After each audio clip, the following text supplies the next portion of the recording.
जागृती हायस्कूलमध्ये वाहतूक सुरक्षा अभियान उत्साहात. वाहतूक नियमांचं पालन हीच सुरक्षिततेची गुरुकिल्ली. एपीआय सत्यराज घुले. अपघात टाळण्यासाठी वेग, मोबाईल आणि व्यसनांवर नियंत्रणाचा संदेश.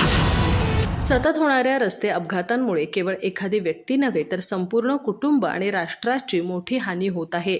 त्यामुळे सुरक्षित भविष्य घडवायचं असेल तर विद्यार्थी दशेतच वाहतुकीचे नियम तंतोतंत पाळणं हीच सुरक्षिततेची खरी गुरुकिल्ली आहे, असं प्रतिपादन महामार्ग वाहतूक शाखेचे एपीआय सत्यराज घुले यांनी केलं. जागृती हायस्कूलमध्ये आयोजित वाहतूक सुरक्षा अभियान आणि मुख्यमंत्री गतिमान प्रशासन संस्कार शिबिराच्या कार्यक्रमात ते बोलत होते. या कार्यक्रमाला पोलीस निरीक्षक प्रदीप जाधव आणि पोलीस अंमलदार राहुल पाटील यांची प्रमुख उपस्थिती होती.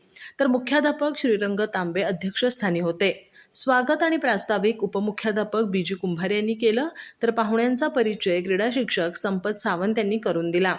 मार्गदर्शन करताना एपीआय सत्यराज घुले म्हणाले की वाहनांची वाढती संख्या, अतिवेग, वाहतूक नियमांकडे दुर्लक्ष, हेल्मेट आणि सीट बेल्ट न वापरणं, व्यसन आणि मोबाईलचा अतिवापर यामुळे अपघातांचं प्रमाण वाढत आहे.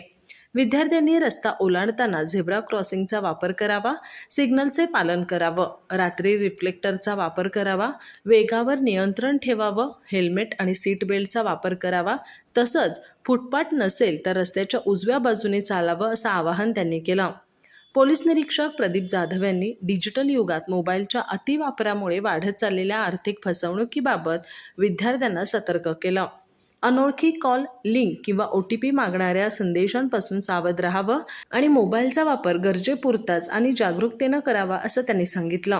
अध्यक्षीय भाषणात मुख्याध्यापक श्रीरंग तांबे यांनी विद्यार्थी हे उद्याच्या समाजाचं भविष्य असून त्यांच्यात वाहतूक सुरक्षेबाबत सकारात्मक जागृती निर्माण होणं ही काळाची गरज असल्याचं नमूद केलं.